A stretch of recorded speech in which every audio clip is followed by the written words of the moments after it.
Anybody who has any questions for all of us here, and we'll take turns answering. Yes, right there. That wonderful footage you have of Kevin first going to New York, which, you know, if you've been working on this for 6 years, it was certainly earlier than 6 years ago. Who was filming that, and where did you get it? That was footage that we dug up. When I first interviewed Kevin, the question was, where did that old footage come from?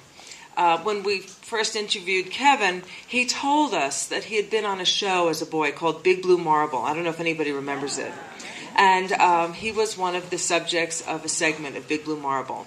So we were able to unearth that, luckily, before all the masters were thrown out about 6 months ago, unfortunately. Unbelievable, right? Anybody else? Yep, right there. Where did the idea come from?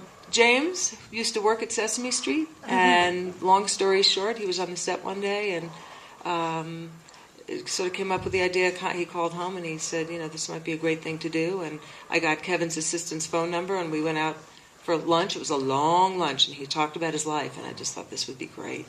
So it was through James.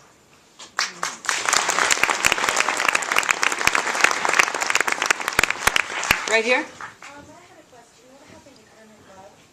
Like, is he still active with Sesame Street? Kermit died, I think, about 1.5 years ago, but he was active to the very end of his life. And he, you know, that footage is old, but he looked exactly the same, 2 years ago when we were shooting. That footage didn't end up in the film, but, he was active to the end of his life, and an extremely creative person, loved by many. Yes, over there. As far as distribution, will this actually end up on PBS, do you think?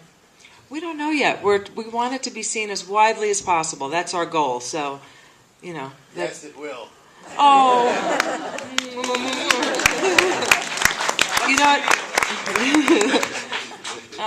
You know what would be great if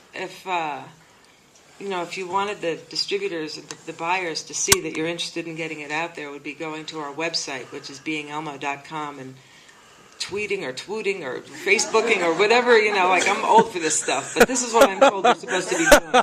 So if you can tweet and Facebook, that'd be fantastic. And vote. But I'd love you to ask these guys some questions, because these are the craftsmen too.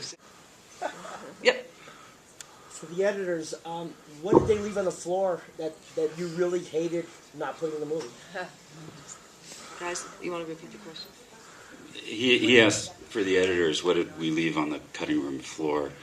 Almost 5 years of various scenes that are all wonderful examples of things that Kevin does, but in crafting a narrative of his history, in parallel with Sesame Street and the rise of Elmo, there isn't room for everything. All of the charity work that he does, you only got a glimpse of that. In France, a glimpse. So there could be another 4 or 5 films in what we left on the cutting room floor.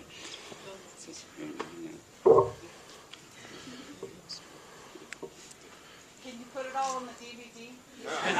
Yeah.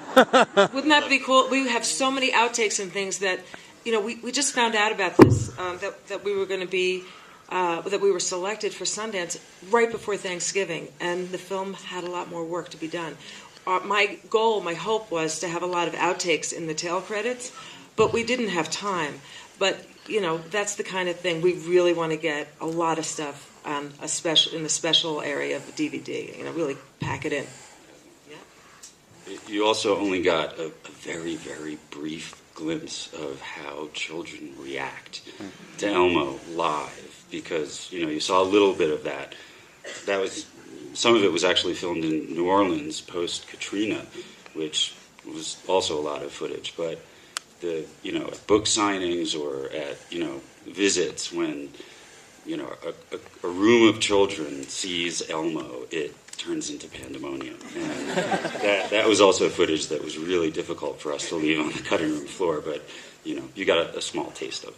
The gentleman's question was, what do we want from you as an audience, since you've given us so much, meaning we've given you so much.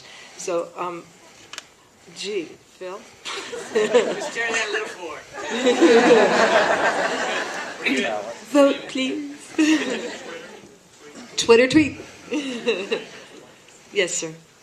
I just want to say, like, on behalf of like the Muppet community, thank you for making this film and showing not only Kevin but like the legacy that he's carrying on, like Jim Henson's legacy, and like how like it gets made, and showing like his story, and showing like the general public and getting them excited. And as like any Henson production, I heard a lot of laughter and a lot of tears and a lot of smiling in this room and a lot of warmth, and that's exactly what they do.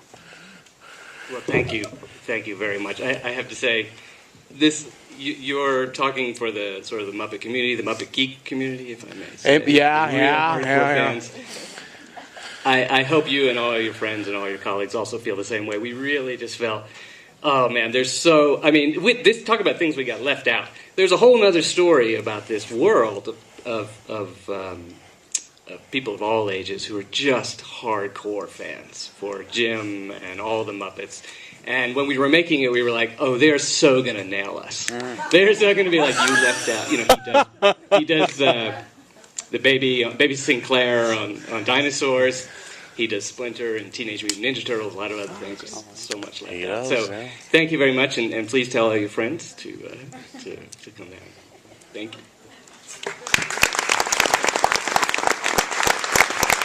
All the way in the back there? Uh-huh.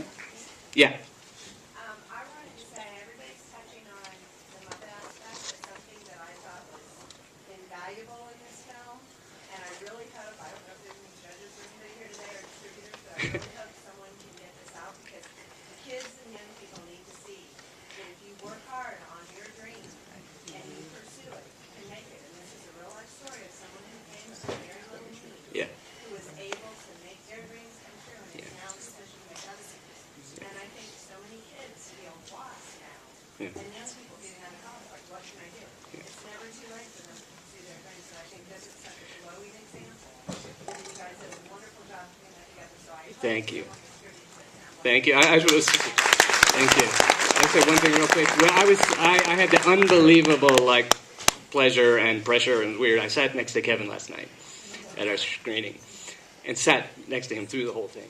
Unbelievable. And he just sat there, and I was like, here I am sitting next to this man watching his life, and he was just like, that was awesome. That was awesome. That was awesome. And when the people laughed, he was just like, oh, that was great.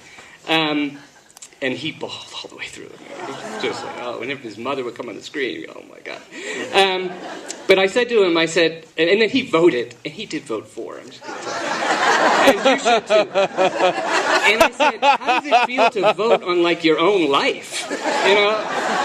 And he said without any irony, without joking whatsoever, he just said, I'm so glad you guys made this, and if my story, helps other kids do the same, do what you were just saying, inspires them to keep going at it, then it was all worth it. So